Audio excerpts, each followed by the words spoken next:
12টা পার হয়ে গেছে। প্রিয় ভাইরা আমার, যারা এটাকে মেনে নেয়, বিশ্বাস করে, এই লোকগুলোকে বলা হবে মুমিন। আর ব্যক্তি জীবনে যখন আপনার অর্থনীতি, আপনার ব্যবসা নীতি, আবার আপনার রাজনীতি কোরআন অনুযায়ী আপনি করবেন, তখনই আপনাকে বলা হবে মুসলমান।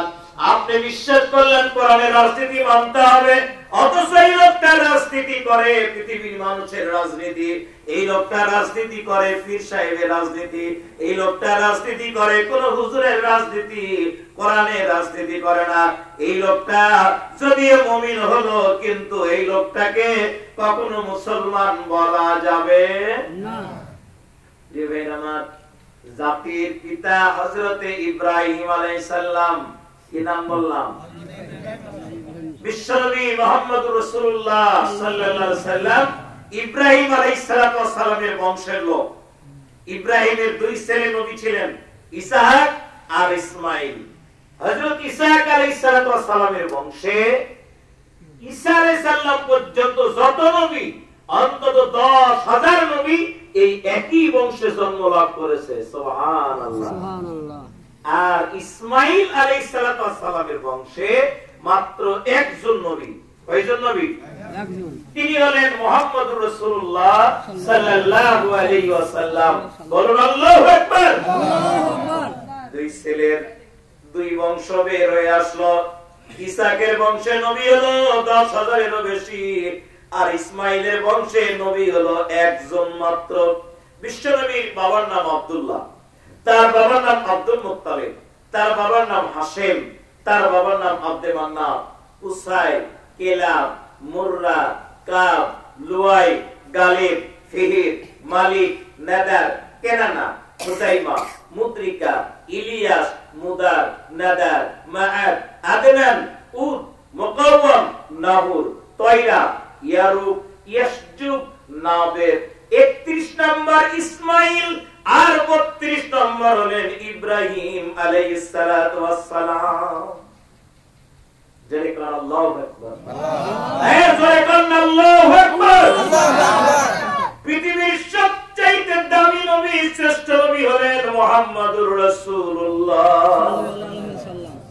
এই নবীজির পূর্বপুরুষ ইব্রাহিম, ইব্রাহিমকে আল্লাহ একা একটা জাতি বলেছেন, ইন্নী জাইলুকা লিন-নাসি ইমামা। ইব্রাহিমকে বিশ্ববাসীর জন্য আল্লাহ নেতা বানিয়েছেন। ইব্রাহিমকে আল্লাহ ডেকে বলেন, আসলিম, ইব্রাহিম তুমি মুসলমান হও। ইব্রাহিম বললেন, আসসালামতু, পড়েন আমার সঙ্গে, আসসালামতু লি রাব্বিল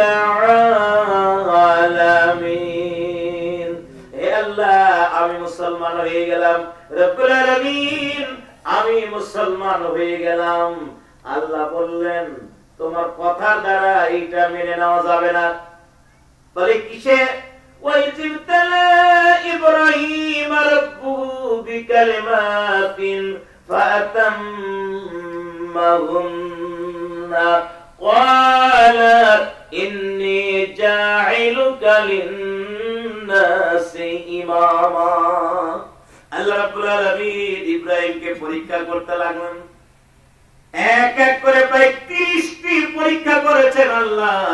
সাইয়্যিদনা ইব্রাহিমকে যতটা পরীক্ষা করা হয়েছে, প্রতিটি পরীক্ষায় ইব্রাহিম 100% নাম্বার পেয়েছেন। আলহামদুলিল্লাহ, 100% নাম্বার পেয়ে তিনি গোল্ডেন প্লাস পেয়েছেন। তার জীবনের বয়স ইব্রাহিম আলাইহিস সালামের 80 বছর। কত বছর? 80 বছর। ইবতাদানা বুখারী হাদিস, ইবতাদানা ইব্রাহিম খলিলুল্লাহ আলাইহিস সালাতু ওয়াস সালাম ওয়া হুম আবনাউ 70 সানাতান বিল কদুম। দোস্ত কি করবা? আমরা মুসলমান কিনা, আর কতটুকু মুসলমান হতে পেরেছি তা প্রমাণ হবে কাজের মাধ্যমে। কিসের মাধ্যমে? ইব্রাহিমকে 80 বছর বয়স জঙ্গলের মধ্যে কাঠ কাটছেন। আল্লাহ পাক নির্দেশ দিলেন, ইব্রাহিম তুমি খাতনা করো। ইব্রাহিম 80 বছর বয়সের মানুষ, বুঝে নিলেন খাতনা কাকে বলে। লিঙ্গের আগার অতিরিক্ত চামড়া কেটে ফেলা, এর নাম খাতনা। এখন এই কাজের জন্য ডাক্তার দরকার আছে না নাই? আছে। ঔষধ লাগবে কি লাগবে না? লাগবে। প্রয়োজনে পরিবেশের দরকার আছে না নাই? আছে। ইব্রাহিম আলাইহিস সালাম এও বুঝেন এই কাজ করতে গেলে আমার কষ্ট হবে, কিন্তু নির্দেশ দিয়েছেন কে? আল্লাহ। আল্লাহ রাব্বুল আলামিনের হুকুম মানার ব্যাপারে কোন রকমের চিন্তা করা